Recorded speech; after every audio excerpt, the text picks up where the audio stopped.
Sabe aquela sensação de ansiedade que parece que não vai embora? Aquela que já se tornou crônica? Pois é, hoje a gente vai fundo para entender de onde ela realmente vem e, mais importante, descobrir uma forma completamente nova de olhar para ela.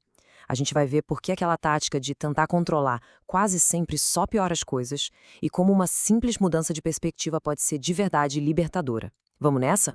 Olha só o nosso caminho de hoje. Primeiro, a gente vai entender a interpretação do cérebro. Depois, vamos ver o que acontece quando o alarme interno não para de tocar. Em seguida, a gente vai mergulhar na ilusão do controle. E para fechar com tudo, vamos descobrir como pode ser bom abraçar o imprevisto. Então, vamos começar pelo começo, pela base de tudo. A raiz da ansiedade está num pequeno grande mal-entendido que acontece dentro da nossa própria cabeça. E olha que interessante essa definição da psiquiatra Ana Beatriz. Ansiedade, no fundo, não é uma reação ao que está acontecendo, mas sim uma interpretação do cérebro. É como se ele enxergasse um perigo que na realidade não existe. É um medo subjetivo, sabe? E aqui a diferença fica muito clara. Medo é uma coisa, ansiedade é outra. Medo é um ladrão entra na sala. A ameaça é real, tá ali na sua frente. Já a ansiedade é o famoso e se? E se meu chefe ficar chateado? A ameaça é só uma hipótese. Mas o mais doido é que para o nosso cérebro, o circuito que ele ativa é exatamente o mesmo. E isso acontece por um motivo simples. Pensa que o nosso cérebro está rodando um software de sobrevivência da época das cavernas. Ele foi programado para lidar com um tigre na selva. O problema é que hoje em dia ele dispara esse mesmo alarme para um e-mail de trabalho ou uma discussão online. É um sistema antigo tentando lidar com problemas super modernos. Certo? Mas e quando esse alarme simplesmente não desliga mais? É isso que a gente vai ver agora na seção 2, o custo, tanto físico quanto mental, de viver nesse estado de alerta o tempo todo. Porque toda vez que esse alarme dispara, rola uma reação química no corpo. É o famoso luto ou fuga. O cérebro percebe uma ameaça, mesmo que imaginária, e pronto! Libera adrenalina, noradrenalina, o coração acelera, o corpo todo se prepara para uma briga que, na maioria das vezes, só está acontecendo na mente. E viver assim o tempo todo cobra um preço, e um preço bem alto. O nosso corpo não foi feito para isso. O resultado?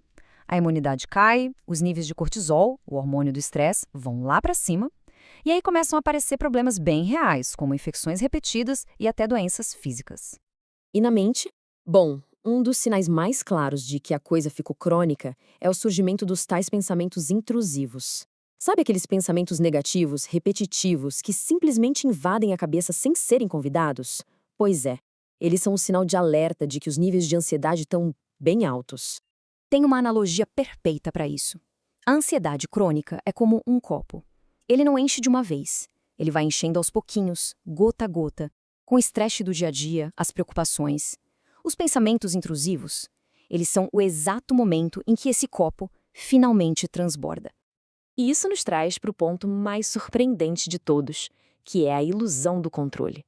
Aqui a gente vai entender o grande paradoxo que, na verdade, alimenta ainda mais a ansiedade. E essa frase da doutora Ana Beatriz resume tudo. Toda pessoa ansiosa quer ter controle, mas não se tem o controle da vida. É exatamente isso. A ansiedade é movida por essa busca incessante por algo que, por natureza, é impossível de se ter. Então, no fundo, a grande batalha de quem sofre com ansiedade é uma batalha interna. Essa é a tentativa constante de ser o guarda do próprio cérebro, de policiar cada pensamento, cada sensação. E por que essa batalha não funciona?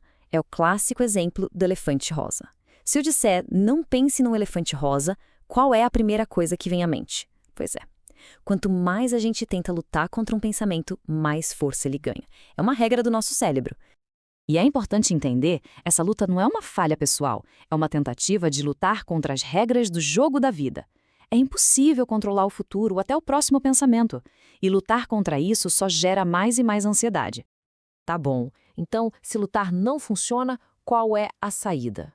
Chegamos na nossa última parte, abraçar o imprevisto. Vamos explorar uma mudança de mentalidade que pode ser profundamente libertadora. Essa frase é direta, quase um soco no estômago, mas é necessária. A vida não está nem aí para o seu planejamento. É forte, né? Mas é a mais pura verdade. A gente pode planejar o quanto quiser, mas a vida simplesmente acontece. E aqui a gente vê as duas mentalidades. lado a lado. De um lado, a mente ansiosa, que está sempre lutando pelo controle, sempre focada no que deu errado no plano. Do outro, a mente liberta, que se entrega ao fluxo da vida e consegue encontrar beleza justamente no caminho que não foi planejado. E a grande sacada é essa. O caminho não é ficar melhor em controlar as coisas. É perceber que essa luta nem deveria existir. A verdadeira força não está em controlar, mas em saber a hora de soltar, de deixar fluir. Para a gente fechar, fica uma pergunta para reflexão. E se a gente parasse de olhar para o que saiu do plano com frustração e começasse a olhar com mais curiosidade? Que beleza pode existir justamente naquele caminho que nunca foi planejado?